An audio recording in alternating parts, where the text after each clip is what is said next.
આજના દિવસે બજારમાં આપણને નીચલા સ્તરેથી એક સારી રિકવરી આવતી જોવા મળી છે. આપણે છેલ્લા ઘણા દિવસથી જોયું છે કે નિફ્ટી નીચેમાં 24,000 ઉપરમાં 24,350ની રેન્જની અંદર અટવાઈ રહ્યું છે અને આજના દિવસે પણ કંઈક એવું જોવા મળ્યું. નિફ્ટીએ શરૂઆત થોડી ઘટાડા સાથે થઈ, પરંતુ દિવસમાં 24,008ના એક નીચલા સ્તર બનતા દેખાયા અને ત્યાંથી લગભગ 250 પોઈન્ટથી વધારેની એક સારી રિકવરી નિફ્ટીમાં આવીને દિવસના અંતે લગભગ 0.5% વધારા સાથે આપણને 24,276 પર ક્લોઝિંગ આવતું જોવા મળ્યું છે. એ જ પ્રમાણે સેન્સેક્સમાં નીચલા સ્તરેથી એક સારી એવી રિકવરી આજે આપણને પ્લે થતી જોવા મળી અને ત્યાં આગળ પણ એક સારી એવી પોઝિટિવિટી આવી છે. પરંતુ ખાસ ફોકસ આજે બેંક નિફ્ટી પર હતો. આજે દિવસ દરમિયાન તમને એક મોટા કારોબારી સમય દરમિયાન તમને બેંક નિફ્ટીમાં દબાણ જોવા મળ્યું હતું, પરંતુ ત્યાં પણ એક નીચલા સ્તરેથી લગભગ 301 પોઈન્ટની રિકવરી આવી, 300-400 પોઈન્ટની રિકવરી ઇનફેક્ટ આવી છે અને 52,109 પર આપણને નિફ્ટી બેંક બંધ થતું જોવા મળ્યું છે. જોકે આજે રિલેટિવ અંડર પરફોર્મન્સ આપણને ત્યાં જોવા મળ્યું, પરંતુ મિડ કેપ અને સ્મોલ કેપની અંદર આજના દિવસે એક રિલેટિવ આઉટ પરફોર્મન્સ આપણને જોવા મળ્યું છે બેંક નિફ્ટીની દ્રષ્ટિએ, કારણ કે આજે અહીંયા એક પોઝિટિવિટી સાથેનું ક્લોઝિંગ આવ્યું છે. આજે જે સેક્ટર ખાસ કરીને ફોકસમાં રહે એમાં રિયલ્ટી સેક્ટરે એક સારું એવું પરફોર્મન્સ આપ્યું છે. જુઓ, લગભગ 3%ની તેજી આવી.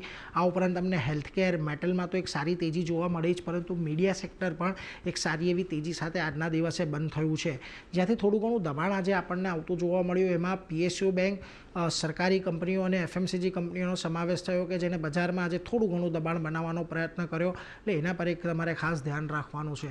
આ ઉપરાંત આજના દિવસે નિફ્ટીના ફ્રન્ટ પરથી જે સારી તેજી જોવા મળી એમાં ઓવરઓલ આજે સિમેન્ટ સેક્ટરે એક ખાસું એવું પરફોર્મન્સ સારું આપ્યું છે. એટલે જુઓ, નિફ્ટીના ફ્રન્ટ પરથી તમને અલ્ટ્રાટેક સિમેન્ટમાં એક સારી તેજી આવી છે, ગ્રાસિમમાં એક સારી તેજી આવી છે. આજે હોસ્પિટલ શેર્સ પણ એક સારા એવા બસ કરી રહ્યા હતા, એટલે અપોલો હોસ્પિટલમાં એક સારી તેજી હતી અને મેટલમાંથી તમને જેએસડબલ્યુ સ્ટીલે આજે એક સારી પોઝિટિવિટી દર્શાવી છે. પરંતુ જ્યાં દબાણ આવતું જોવા મળ્યું એમાં છેલ્લા ઘણા દિવસથી આપણે જોઈ રહ્યા છીએ કે લાઈફ ઇન્સ્યોરન્સ કંપનીઓ નિફ્ટી પર દબાણ બનાવી રહી છે. એના પગલે આજે એસબીઆઈ લાઈફ, એચડીએફસી લાઈફ બંનેમાં પણ એક દબાણ તમને ખાસ કરીને જોવા મળ્યું. આ ઉપરાંત એનટીપીસીમાં પણ એક 1.5%નો ઘટાડો આવ્યો અને સિપ્લામાં આજે પ્રમોટર્સ દ્વારા એક પોતે હિસ્સો વેચવામાં આવ્યો છે, બ્લોક ડીલ થઈ છે, એને લઈને ત્યાં આજે ઘટાડો તમને જોવા મળ્યો. પરંતુ મિડકેપના ફ્રન્ટ પરથી તમને આજે જ્યાં સૌથી વધારે તેજી જોવા મળી એમાં ડિક્સન ટેકનોલોજીસનું કાઉન્ટર હતું. આ કંપની દ્વારા હવે ગૂગલ પિક્સેલનું પણ ઉત્પાદન છે નોઈડાની અંદર શરૂ કરવામાં આવવાનું છે. આ સમાચારને પગલે આજે ઘણા બધા બ્રોકરેજ રિપોર્ટ પણ પોઝિટિવ થયા અને દિવસને અંતે શેર એક નવા શિખર પર બંધ થતો જોવા મળ્યો છે 6%ની તેજી સાથે, એટલે એના પર એક ફોકસ રાખવાનું છે. આ ઉપરાંત તમને PB fintech, Oracle finance, Cochin shipyard જેવા કાઉન્ટર રહ્યા કે જ્યાં આજે સારી એવી પોઝિટિવિટી રહી.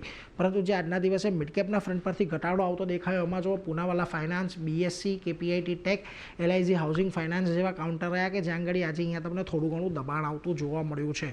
ઓવરઓલ નિફ્ટીની અંદર 24,350નું લેવલ હવે ખૂબ મહત્ત્વનું થઈ રહેવાનું છે. આવતીકાલે નિફ્ટી આને પાર નીકળે છે કે નહીં એ જોવું મહત્ત્વનું રહેશે, અને એની પાર જો નીકળે છે તો પછી આપણને 24,500, 24,800 સુધીના લેવલ દેખાશે અને બેંક નિફ્ટીમાં 52,500ના લેવલને ક્રિટિકલ છે કે જેના આપણે ઘણા સમયથી પાર નથી કરી શક્યા, એટલે એને પાર જાય છે કે નહીં એ પણ એક જોવાનું ખાસ કરીને રહેશે. એટલે ઓવરઓલ અત્યારે તો બજાર થોડુંક સાઇડવેઝ છે, પરંતુ 24,350ને પારનું ક્લોઝિંગ એક સારી એવી તેજી તમને બજારની અંદર બતાવી શકે છે.